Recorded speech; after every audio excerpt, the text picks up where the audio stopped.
Halo Fitness Mania, selamat datang di Dunia Derai. Kali ini kuliah malam minggunya tentang apa ya?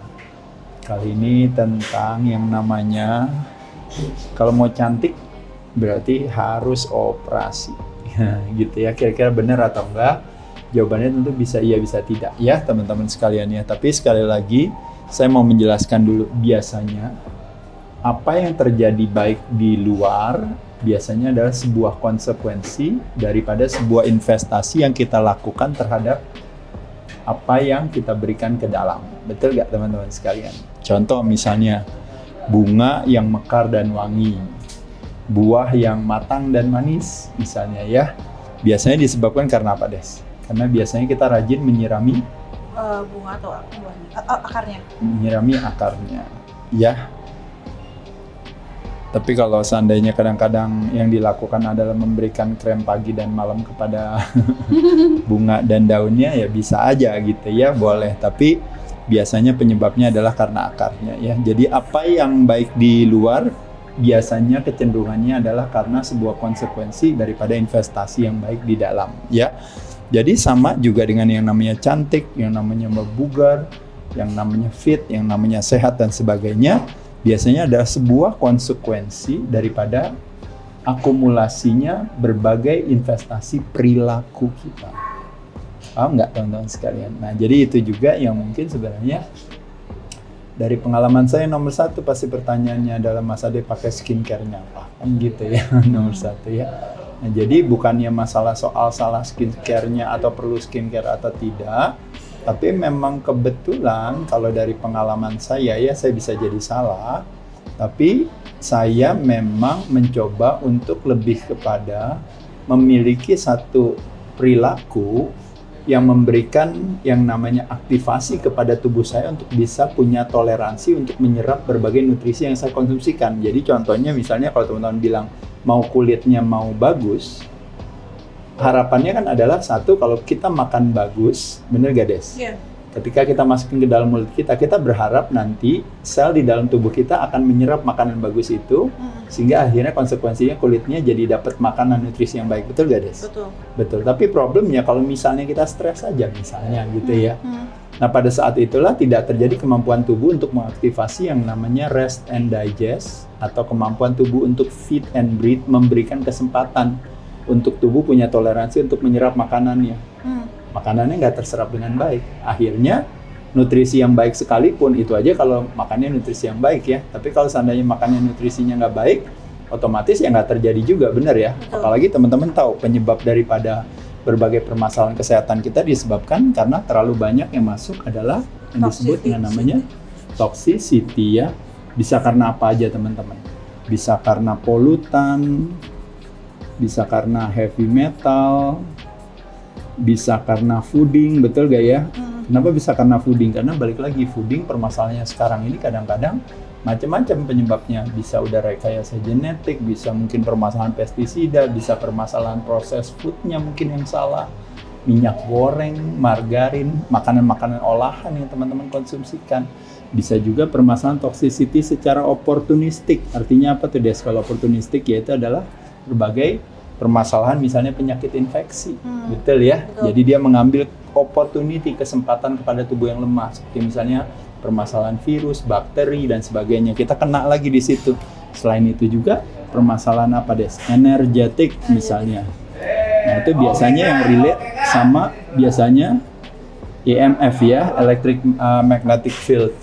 Disebabkan karena apa? Kadang-kadang bisa disebabkan karena istilahnya terlalu banyaknya kita dekat dengan mungkin teknologi ya. Kadang-kadang misalnya tidur dengan mencharger telepon di dekat kita, kadang-kadang kita ketiduran dengan laptop di depan muka kita, kadang-kadang sekarang ini juga berbagai, kalau kita ngomongin mulai dari 4G, 5G dan sebagainya, microwave, kita juga terekspos dengan berbagai elektronik gitu ya. Dan itu nggak bisa dipungkiri karena memang kita hidup di zaman yang udah semakin modern. Di satu sisi kita mendapatkan kenyamanan dengan pertimbangan apa ya, kalau istilah convenience-nya jadi naik, tapi di sisi lain kita harus hidup dengan itu. Nah ditambah lagi juga dengan akhirnya permasalahan-permasalahan ya, kalau boleh dibilang ibaratnya kalau sekarang akhirnya teman-teman menggunakan berbagai produk-produk yang sebenarnya kita nggak tahu isinya juga apa ya gitu ya. Terlepas daripada apapun kita sudah kena dengan toxicity ini. Nah jadi poin saya di sini saya cuma mau bilang adalah bahwa teman-teman sekalian, kadang-kadang ya teman-teman ya, kita masalah toxicity aja udah terjadi gitu. Ditambah lagi kita di stres lagi, tidak punya kemampuan. Nah kalau stres itu berarti permasalahannya apa? Toxicity secara emosional. Nah, teman-teman bisa dilihat di sini berbagai permasalahan keracunan yang kita sadari maupun tidak kita sadari, akhirnya kita sudah terpapar dengan itu semua. Jadi wajar nggak kalau akhirnya kulit kita, akhirnya kecantikan kita, mungkin kegantengan kita, akhirnya semuanya berkurang. Nah, saya mencoba untuk membuat satu istilahnya perilaku yang memungkinkan saya untuk bisa mengurangi yang namanya permasalahan toxicity ini bisa sedikit berkurang gitu ya teman-teman sekalian ya. Dengan cara apa? Dengan cara melakukan sesuatu yang sifatnya alami. Nah kembali lagi, kenapa kita dekat dengan alam itu selalu memberikan satu kebaikan, kekuatan, kebugaran, bahkan kecantikan juga kalau teman-teman dapatkan ya. Kenapa? Karena kembali lagi, tubuh manusia adalah sebuah produk alam. Kenapa disebut manusia, badan manusia adalah produk alam? Karena apa yang menjadi tubuh kita itu adalah sebenarnya sebuah konsekuensi daripada akumulasi alam yang kita konsumsikan. Nah, jadi kita banyak makan alam. Alam itu apa itu yang kita makan? Itu makan makanan, terutama makan makanan yang alami, makanan sehari-hari. Itu ada yang namanya, kalau boleh dibilang, semua elemen alam itu akhirnya kita konsumsikan dan akhirnya elemen alam tersebut menjadi bagian daripada diri kita. We are what we eat, we are what we consume. Atau bahasa sederhananya, badan kita adalah akumulasi daripada alam yang kita konsumsikan tadi. Nah, jadi kalau badan kita produk alam, maka alam itu sendiri ketika kita dekat dengan alam, dekat dengan misalnya dekat dengan tanah, dekat dengan air, dekat dengan sungai, dekat dengan danau, dekat dengan laut, dekat dengan pasir, menghirup udara segar, bermandi sinar matahari, bahkan termasuk dekat dengan tumbuh-tumbuhan dan juga binatang ya misalnya. Nah, itu memberikan satu kekuatan kepada kita. Kalau istilahnya kita ini handphone itu diberikan charger yang optimal. Nah pada saat itulah kita mendapatkan kekuatan. Makanya kenapa stay alami itu adalah sesuatu yang menyenangkan. Nah kalau contoh di sini sekali lagi, teman-teman yang misalnya kadang-kadang mau punya badan bagus gitu ya, dengan cara alami, melakukan natural gitu, secara natural, drug free gitu ya, hanya kepada makanan-makanan yang alami yang kita konsumsikan. Nah pada saat itulah makanya kenapa bentuknya itu juga bentuknya kealamiannya itu terjaga gitu, hadir, ada ya. Begitupun juga dengan kecantikan. Zaman dulu kebanyakan kita menggunakan apa kekayaan alam kita kan ya. Paham ya Des lagi waktu dulu ya, mungkin orang tua kita, ibu kita, nenek kita ya dulu kayak gadis Indonesia seperti apa cantiknya gitu ya. Karena alam Indonesia yang kaya itu gitu ya. Nah, tapi sekarang dengan perkembangan zaman akhirnya bahkan ibaratnya bukan hanya kecerdasan aja yang artifisial gitu. Nah, kecantikan pun juga sekarang masuk menjadi kecantikan artifisial namanya. Nah, jadi sekali lagi yang mau saya sampaikan sekalian, teman-teman. Jadi membayangkan seandainya misalnya saya melakukan sesuatu yang alami dan akhirnya bersyukur sampai hari ini masih diberikan istilahnya kemandirian akan sehat ya, diberikan kemandirian akan bugar, diberikan kemandirian akan kuat, diberikan kemandirian akan kesehatan kulit misalnya sampai hari ini. Nah itu disebabkan karena memang lebih kepada kayak bayarannya daripada investasi perilaku yang saya lakukan. Nah jadi teman-teman sekalian, makanya kalau jawaban saya bilang ya saya mungkin nggak melakukan apa-apa kalau boleh jujur. Tapi karena saya diet, ngatur pola makan, saya olahraga tiap hari, saya dekat dengan alam ya teman-teman, akhirnya saya bisa punya kemampuan untuk mempertahankan komposisi tubuh saya, termasuk juga kekuatan kulit saya gitu, sehingga jadi akhirnya terjaga dengan alami, bukan karena ibaratnya saya membeli sesuatu. Tapi sekali lagi teman-teman, saya akan bahas konsep yang namanya cantik dan bugar itu sebenarnya bisa didapat dari dua hal. Ya benar ya teman-teman. Kalau kita ngomongin operasi itu sebenarnya adalah intervensi medis. Kalau boleh jujur sebenarnya ada nuansa urgensi di sana, betul gak Des? Yeah. Jadi ketika misalnya, makanya kenapa ada medikasi. Medikasi menekan gejalanya. Ditekan gejalanya supaya ini. Tapi kadang-kadang teman-teman nggak merubah pola perilakunya karena ada hidden message di sana kebalik. Ada satu pesan dibalik daripada kan makan obat terus. Misalnya, kulitnya gatal kan makan obat gitu. Ininya apa gitu. Oh nanti ada satu permasalahan apa makan obat. Nah, makan obat itu dia hanya menekan gejala yang dimanage tetap kesakitannya. Nah, ada pesan di balik itu untuk bilang bahwa tuh kan gejalanya udah baik kan sekarang, yuk sekarang rubah perilaku kita dengan apa? Mengatur pola makan, rubah perilaku kita dengan memilih jenis makanan yang baik, sumber penyajian, jadwal dan juga jumlahnya gitu ya. Nah, tapi kalau teman-teman nggak melakukan hal itu, akhirnya otomatis terjadilah kebutuhan untuk dosis obat-obatan tersebut akhirnya menjadi meningkat. Nah, ketika dosis meningkat, obat itu sebenarnya kan toksik, teman-teman. Nah, dosis meningkat biasanya kemampuan tubuh itu dia bertoleransi dengan dosis tersebut, lama-lama membutuhkan dosis yang lebih tinggi. Nah, ketika dosisnya lebih tinggi, tubuhnya menjadi lebih lemah. Nah, pada saat itu terjadi intervensi baru, makanya kenapa lahirlah si operasi tadi. Atau kalau mungkin dalam penyakit bisa yang namanya reposisi, bisa namanya kemoterapi dan sebagainya. Nah, teman-teman sekalian, jadi sekarang saya mau sampaikan, sekali lagi kalau ada nuansa urgensi, kita lakukan cara tersebut. Tapi kalau kita tidak perlu ada urgensi di sana, kita boleh tarik nafas sejenak untuk akhirnya kita bilang apa sih kira-kira yang baik yang bisa saya lakukan. Ada dua cara untuk mendapatkan cantik dan bugar. Satu bisa dengan cara mencari keluar, satu bisa dengan cara mencari ke dalam. Tantangan dengan mencari keluar biasanya satu, kalau cari keluar kita berharap ingin mendapatkan hasil yang instan, yang cepat, betul ya? Nah, kalau seandainya mencari ke dalam, tantangannya adalah kita harus membutuhkan sebuah proses. Mungkin sedikit lebih lama, betul ya? Nah, mencari cantik dan bugar kalau keluar, biasanya ini kalau istilahnya kita berfokus kepada ujung permasalahannya. Masalahnya apa, langsung di-tackle aja di ujungnya. Tapi kalau dalam mencari ke dalam, kita berfokus kepada bukan ujung permasalahan, tapi ibaratnya awal permasalahan. Akar permasalahannya apa sih? Kenapa bisa kulitnya jadi kusam? Kenapa bisa mukanya jadi loyo gitu? Kenapa yang tadinya kulitnya kencang tapi kok sekarang kulitnya kok jadi lembek atau misalnya seperti apa gitu ya? Nah, kita bisa lihat dari akar permasalahannya apa gitu. Oh, ternyata masih merokok. Oh, ternyata konsumsi alkohol yang berlebihan. Oh, ternyata mengkonsumsikan makanan-makanan kemasan kandungan gula yang banyak, hidden sugar akhirnya masuk semuanya. Atau kadang-kadang permasalahan makanan-makanannya mungkin yang buruk. Makanya kenapa orang istilahnya bilang tubuh kita adalah apa yang kita makan, itu sebenarnya lebih kepada yang tadi saya katakan, tendensi bukan hanya dalam perilaku loh teman-teman ya. Kadang-kadang kita gara-gara makan tertentu jadi bisa marah, bisa kesel, bisa apapun ya. Nah, termasuk juga dalam hal kecantikan juga teman-teman sekalian. Kadang-kadang teman-teman merasa tidak cantik, akhirnya mencari obat apa yang bisa membuat teman-teman bisa lebih cantik, tapi teman-teman tidak menyadari bahwa ternyata yang membuat teman-teman menjadi berkurang cantiknya adalah karena mungkin racun yang teman-teman tanpa sadari masukin lewat mulut kita. Nah, juga ketika mencari sehat di luar, biasanya sedikit akan konsekuensinya adalah berbiaya. Sedikit agak mahal dan juga akan sedikit lebih susah juga gitu ya, karena kalau seandainya kenapa-napa kita harus punya kemampuan lagi untuk mengatasi permasalahan tersebut. Sedangkan kalau kita pendekatannya ke dalam, biasanya lebih mudah dan murah. Nah, pendekatan ke dalam di sini berupa apa? Kalau Desi tahu, berupa perilaku. Ya, jadi ke dalam itu berupa perilaku, go within. Kalau pendekatan keluar berarti butuh yang namanya boosting dari luar, apakah bisa berupa obat, apakah bisa berupa oral, bisa berupa suntikan, apakah bisa berupa operasi dan sebagainya ya. Nah, jadi akhirnya konsekuensinya adalah ketergantungan.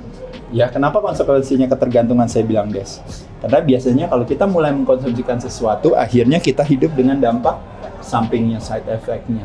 Nah, ketika ada side effect, kita harus tergantung dengan yang lainnya lagi. Dan yang lebih uniknya kadang-kadang kalau seandainya Desi merasa kalau saya makan obat, kulit saya menjadi lebih cerah.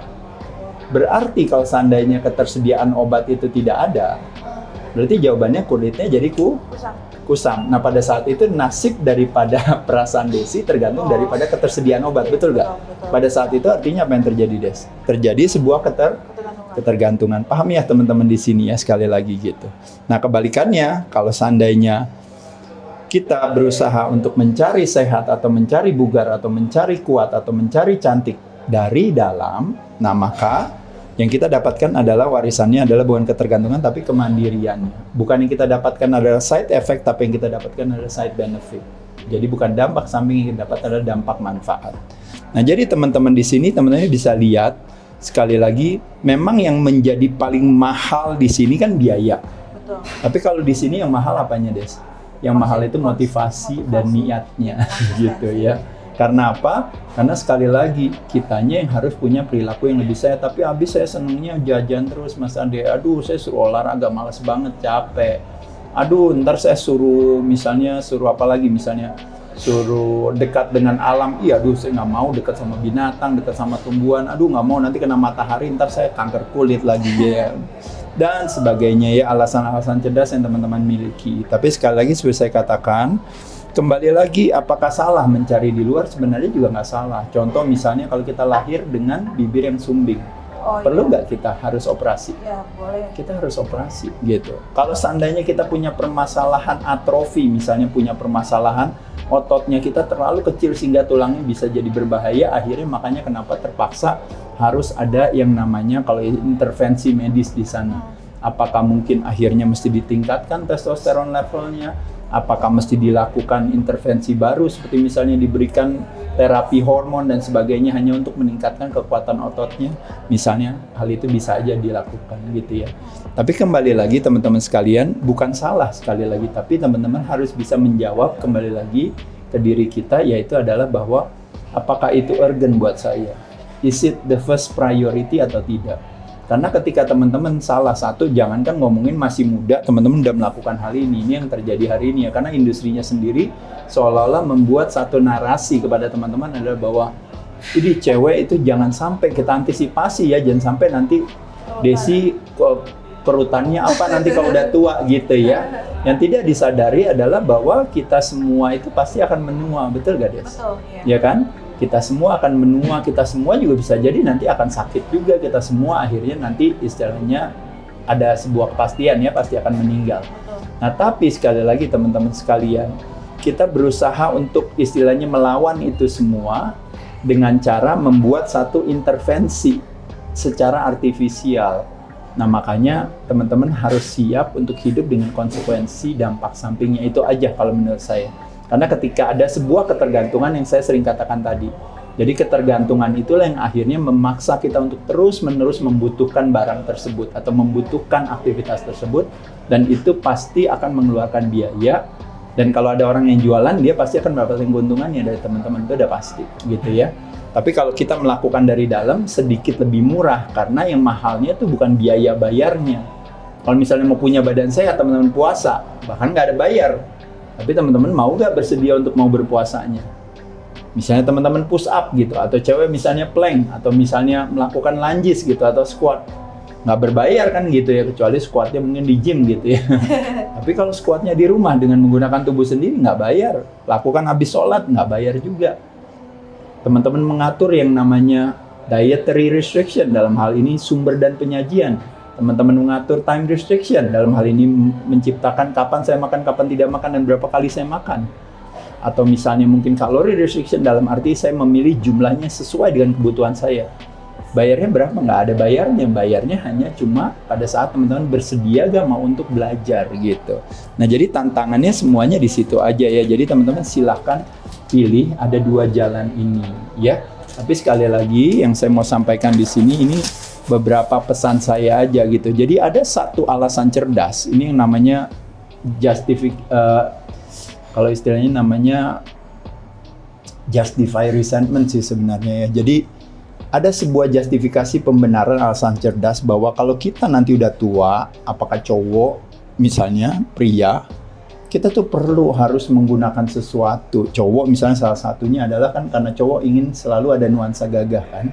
Maka itu lihat tuh cowok tuh udah kurang, ini kamu udah tambah tua, ini apa gitu. Belum lagi nanti kalau semakin tua, berarti nanti pengaruhnya kemana teman-teman? Pengaruhnya ke penampilan, pengaruhnya lagi kemana lagi? Pengaruhnya ke performa, apakah performa kerja, apakah performa seksual, ataupun apa.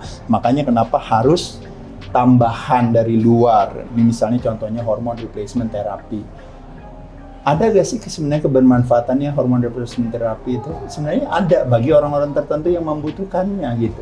Tapi yang perlu butuh ini benar atau tidak, yang menjawab kejujuran itu kita sendiri teman-teman.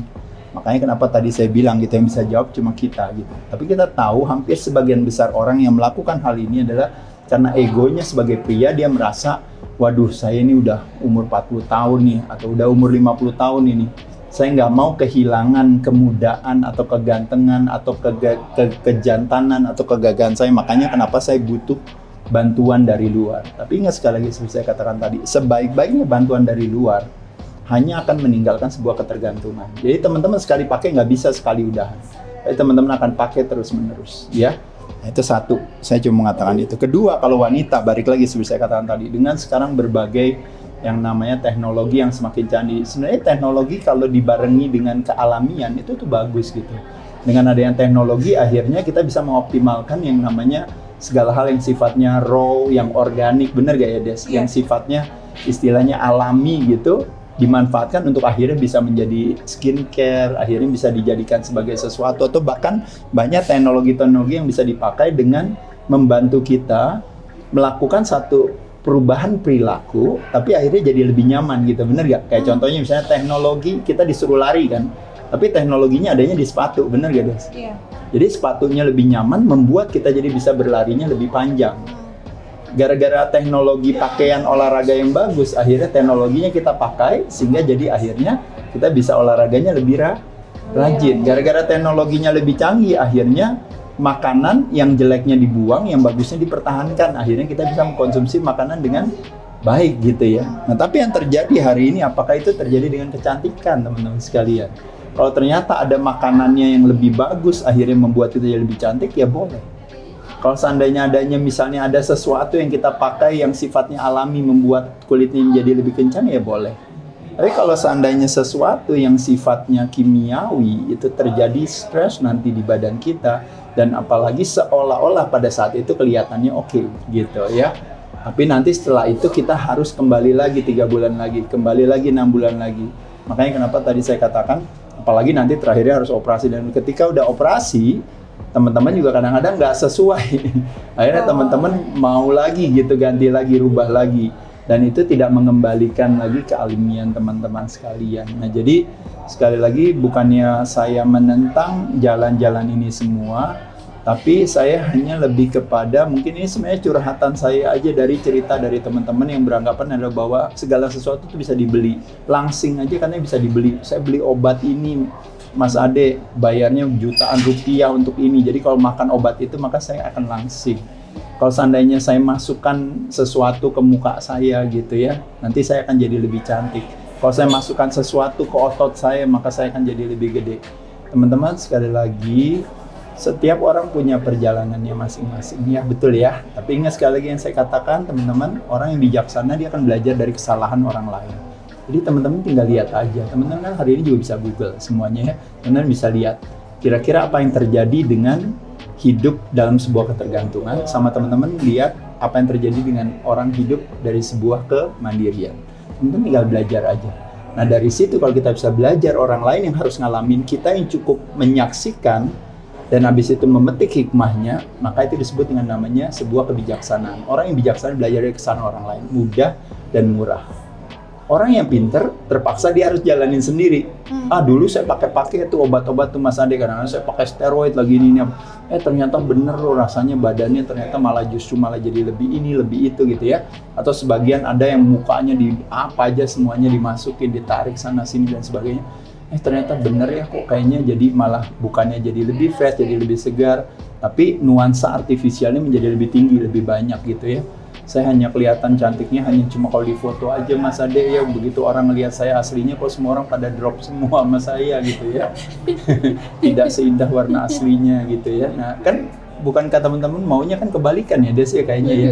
Kayaknya orang biasa aja gitu ya, pas ketemu kok malah ternyata malah lebih ini gitu ya, atau sesuai ya dengan apa yang dia lihat gitu ya. Tapi yang terjadi sekarang malah enggak gitu. Kita hidup dengan persepsi gitu ya. Ya kalau kayak marketing begitu kali ya. Cuma muka teman-teman jangan dibikin marketing gitu, bukan ide baik. Nah, jadi teman-teman sekalian, bukannya seperti saya katakan tadi, kalau kita memang ada luka bakar, Des, perlu nggak kita operasi? Iya, boleh. Betul ya? Ketika kita mungkin punya ada kecacatan, atau mungkin punya ada satu dan lain hal yang mungkin memang mengganggu, misalnya ada tertentu yang akhirnya harus dicabut gitu ya, atau apa, mungkin nggak ada masalah. Tapi poin saya di sini saya cuma bilang, yang bisa jawab siapa Des? Yang bisa jawab kita sendiri ya. Jadi orang lain silakan boleh boleh mengambil boleh berkomentar, nggak ada masalah. Tapi ingat sekali lagi, I'm not what other people thinks of me. Betul ya? Iya. Saya adalah bukan reputasi saya. Kenapa? Karena reputation is not located on me, is located on others. Betul. Jadi kalau kita tanya 100 orang reputasinya Desi akan mendapatkan jawaban 100 reputasi. Mulai dari Desi yang oke banget, yang Desi ya biasa aja, atau yang Desi yang nggak oke banget ya. Tapi semuanya di luar kuasa Desi. Ya, jadi bukan apa kata orang. Jadi apapun langkah yang teman-teman mau ambil, teman-teman yang bisa tahu adalah teman-teman sendiri. Kenapa? Karena at the end of the day, kalau seandainya kita memasukkan sesuatu ke badan kita, kita harus hidup dengan konsekuensi. Itu yang disebut namanya hukum karma, atau yang dikenal dengan namanya law of cause and effect. Artinya siapa yang menabur, dia yang akan menuai. Itu udah pasti teman-teman. Jadi nggak usah khawatir, karena memang itu udah namanya hukum alam semesta, memang seperti itu ya. Mau teman ngumpetin sendiri apapun juga, teman-teman akan mengalami ini. Makanya kenapa saya selalu bilang, sehat bersahabat dengan pertemanan hati, sakit bersahabat dengan perlawanan hati. Kenapa? Karena ketika kita menciptakan yang namanya resistensi perlawanan di diri kita sendiri hanya demi apa kata orang, nah nanti kita harus hidup dengan konsekuensi itu sendiri ya. Dan tubuh kita, palang pintunya daripada arsitek kekebalan tubuh kita adalah sistem syaraf, persepsi kita. Jadi salah paham di sana akan mengirim instruksi yang berbeda. Nah kalau instruksinya stres, maka otomatis apa yang terjadi? Yang terjadi adalah fight or flight yang akan naik. Ketika yang naik adalah relax respon yang mendominasi dengan ketenangan hati, maka yang terjadi adalah tubuh bisa punya toleransi untuk tumbuh dan berkembang. Termasuk juga bisa membuat kulitnya jadi kencang, badannya menjadi lebih langsing, kulitnya menjadi lebih halus dan sebagainya. Paham ya teman-teman sekalian? Jadi sekali lagi di sini bukannya nggak boleh di sini ya, karena banyak teman-teman saya semua di sini juga banyak yang punya klinik-klinik kecantikan atau apa. Tapi sekali lagi, kalau seandainya itu dimanfaatkan dengan baik dan benar, tentu akan jauh ada manfaatnya ya. Tapi kalau kita menjalankan itu karena sebuah ego, apalagi kebanyakan ada udah cantik ya Des ya. Iya. Kayak kurang aja mau lebih cantik lagi ya, tapi terakhirnya nanti bentuknya jadi kayak film kartun gitu ya. Bukan ide baik. Atau kebalikannya, pria yang badannya udah sehat, udah bagus gitu ya, karena mau lebih gede lagi akhirnya menyalahgunakan obat ya. Anabolic steroids, hormon apa segala, bahkan udah tua nih akhirnya jadi harus tambahin hormon. Nggak apa-apa karena kita udah tua. Ini apa sekarang semua orang disuruh seperti itu. Jawabannya sekali lagi teman-teman sekalian, saya cuma mau kasih tahu sama teman-teman, orang pintar dia belajar dari kesalahannya sendiri sedikit lebih mahal. Tapi problemnya dari kesalahannya sendiri, takutnya itu kesalahannya itu nggak bisa dimundurin lagi. Kita nggak bisa balik lagi teman-teman kalau udah bikin kesalahan itu. Jadi udah masuk barangnya semua ke muka, kita mau apa lagi gitu, mau mundur lagi udah susah. Dan yang terakhir adalah orang bodoh adalah ketika dia tidak belajar dari kesalahan sendiri. Kenapa? Karena menurut dia yang salah adalah orang lain. Nanti yang kita salahin jadinya si dokternya, yang kita salahin adalah si produknya, yang kita salahin adalah si skincare-nya dan sebagainya, bukan ide yang bijaksana. Ya teman-teman, jadi dari awal yang justru kita harus punya kemandirian atau punya kebijaksanaan untuk menentukan pilihan kita. Dan tidak ada kata terlambat buat lebih sehat dari sebelumnya, tidak ada kata terlambat buat lebih bugar dari sebelumnya, tidak ada kata terlambat buat lebih cantik dari sebelumnya. Ya, cara yang alami adalah cara yang terbaik. Jadi sekali lagi sebagai penutup teman-teman, saya cuma selalu bilang the greatest danger, bahaya terbesar adalah bukanlah ketika kita punya cita-cita yang tinggi dan kita tidak mampu meraihnya. Saya bercita-cita nggak mau punya ketergantungan obat, nggak harus operasi, saya semakin tua saya malah lebih semakin cantik. Pokoknya saya mau jaga perilaku saya makin tua saya mau makin cantik. Kulit saya bisa jadi mungkin setelah menopause ternyata saya jadi nutrisinya jadi kurang, tapi dengan saya pola perilaku yang lebih baik, mudah-mudahan saya semakin tua, justru malah saya semakin elegan. Memang kelihatannya saya tidak secantik lebih muda, tapi mungkin ternyata saya lebih keren atau lebih menarik daripada waktu saya muda. Cita-citanya tinggi, kalaupun tidak terjadi tidak kenapa-napa. Bahaya terbesar sesungguhnya adalah ketika cita-cita kita rendah dalam hal kecantikan dan hal kesehatan. Itu yang kita yakin dari itu yang kita lakukan. Nggak mungkin, nggak bisa Mas Ade. Kita udah tua, udah nggak mungkin, udah pasti, udah haruslah operasi. Cewek kalau mau cantik harus operasi. Cowok kalau udah tua, udah di atas 40 itu udah pasti harus masuk tambahan hormon dan sebagainya. Nggak bisa, udah nggak mungkin. Ingat sekali lagi, segala sesuatu yang kita bilang tidak mungkin itu bisa jadi nggak mungkin karena apa yang ada di pikiran kita. Dan ketika itu kita jadikan sebagai referensi, ketika kita ngelihat orang lain berhasil, maka pada saat itu kita bilang nggak mungkin hal itu terjadi, nggak bisa. Itu yang disebut dengan namanya salah satu daripada The Six Mistake of a Man dari Cicero, Roman statement yang saya sering katakan sama teman-teman adalah sebuah kesalahpahaman ketika kita beranggapan adalah bahwa nggak mungkin orang lain melakukan hal tersebut. Udah tua nggak mungkin bisa tambah cantik, udah tua nggak mungkin bisa tambah bugar dan sehat. Kenapa? Karena dia memakai referensi dirinya sendiri. Nah, sekali lagi seperti saya katakan, kalau badan kita adalah akumulasi daripada apa yang kita konsumsikan, kepala kita adalah akumulasi daripada data dan informasi yang kita kumpulkan dan kita konsumsikan. Data dan informasinya salah karena kita bergaul dengan orang-orang yang hidup dengan ketergantungan. Pada saat itulah data dan informasi yang tidak akurat dan terbatas itulah yang akhirnya menjadi sebuah identifikasi kita, karena we identify ourselves with the content of our mind, yang which is ternyata pas kita buat satu investigasi, data dan informasinya ternyata tidak akurat. Ya, jadi sekali lagi teman-teman sekalian yang bisa saya sampaikan, apakah cantik, apakah bugar, apakah fit, apakah sehat, harus selalu melakukan hal-hal yang tadi saya sampaikan. Semuanya kembali ke teman-teman sekalian. Ya, sekali lagi, warisan daripada pola hidup sehat, warisan daripada pola hidup cantik, harusnya bukan ketergantungan, tapi kemandirian. Saya ucapkan terima kasih, semoga bermanfaat teman-teman. Dadah.